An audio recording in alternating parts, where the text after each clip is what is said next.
Good morning, everyone. Dr. Vicky here, speaking to you from the Seeds of Transformation Healing Center. Today is Friday, the 12th of July, and the moon is in Libra. Today we have opposition between Venus and Pluto. Yesterday, Venus made a lovely trine to Neptune, and then moved into Leo. Changed her clothes. Now she's got her tiara on. She's ready to take on the world with a touch of drama. And of course, just like every planet that first moves into a sign, she meets up with Pluto. And Pluto now in Aquarius means that she's in an opposition to Pluto. Oppositions bring awareness. They can also bring oppositions. People don't necessarily agree with each other when there's an opposition in the sky. Pluto, of course, is the sign of the soul. It is the sign of our unconscious desires. And what we can do whenever Pluto is opposing a planet, we can, when any planet opposes a planet, but, Pluto is especially powerful. There can be a lot of projection. So if people are saying stuff about you, they probably saying it about themselves, right? Where they find things lacking in you, it's reflecting a lack in themselves. So be aware of that. It's hard not to take things personally when Venus is in Leo, but perhaps that is the best way. Now, I want to thank those of you who were at our Mystic Sisters. Unfortunately, decided to do Mystic Sisters the same time that Biden did his news conference, which I haven't watched it yet, but I have seen he had his gaffes, but he also showed his mastery over the what he knows, what's happening. Stuff that would make my, how old am I now? 63-year-old mind melt. He was able to do. But then again, if he talked astrology, his mind would probably melt as well. So we're good at what we're good at, right? And in the world that we live in, perhaps a good grasp of reality, no matter how many times you call somebody else, which I do at 63, is probably a good thing. So we have this opposition between Pluto and Venus. Pluto and Venus do have a special relationship. Obsessiveness can come up with Pluto and Venus. A lot of, Pluto can be very possessive. The interesting thing is that the Venus is in the most subjective and egotistical sign, and Pluto is in the most collective sign. So we do get a view of our personal needs, our personal values in opposition to the desires of the world, as it were. And so from what I can tell, for the most part, the world desires peace and raising up of all boats and equality, all those sort of Aquarian traits.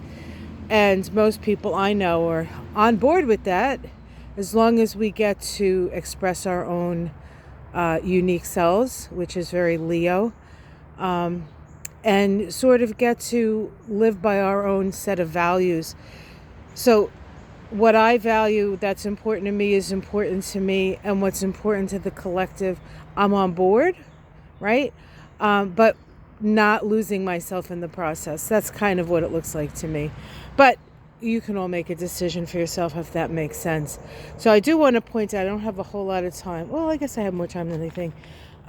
These hydrangeas are starting to bloom. I think these are called Moon and Stars. So this is a little bit of a different hydrangea. You can see these would be the stars, or maybe those are the stars and that's the moon. I don't know. But these are all they're starting to open up, and they're going to all be, I think, that color, or somewhere between that color and that color. And also the hostas Over here, I started with this. All the hostas are blooming. And the bees love these, and so do the hummingbirds. Love the hostas. They like those tubular flowers. We have some more roses blooming in the second flush of these roses. And yeah, things are growing. Things are growing. Ooh, lots of little bees. That's always good. And these are the last hydrangeas to open in my garden. And now they're starting to open. And I can't remember what kind of hydrangeas these are. It's like a bush hydrangea, I think it's called, but I could be wrong about that. But yeah, they continue to blossom. And we've had a very rainy spring, and it's benefiting the water-loving hydrangeas. We also have the sedum here that's flowering. It's always lovely. We haven't quite finished. We had a whole bunch of plans for this, and we just haven't gotten around to it yet. There's a lot to deal with the garden, but all the same, here we are. So, one other thing: the moon does conjoin its own south node, because the moon's in Libra and the south node's in Libra.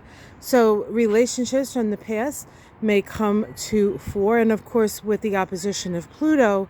Perhaps they are Venus, the planet of relationship, and the ruler of that south node now.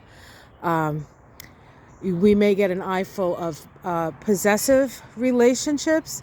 And whenever there's an opposition between Pluto and Venus, it is an opportunity to either leave a relationship or to bring a new awareness to a relationship and build from that point. So it is a point of realization and change within a relationship. Does not necessarily mean it has to go anywhere, but it does change. And if it does go somewhere, the choices are being made because perhaps you're not being allowed to be who you truly are, feeling free enough to express your values, and somebody else may be trying to control you. So that is something I want to mention. All right. What do you think, Charlie? Yeah, I know, right? Relationship is hard. All right, guys. Have yourself a great day. Again, thanks for watching us. If you haven't seen it, you can go to Ona's channel, Mystic Sisters, and check it out. We talked for about an hour. We talked about a few health things. Ona is a nurse, and I am a chiropractor. We talked about some astrological things. We talked about some political things, and we pulled some cards on Biden and Hollywood, and a real short thing on the Epstein files, and whether that was going to do anything. Okay. Take care, everyone. Namaste.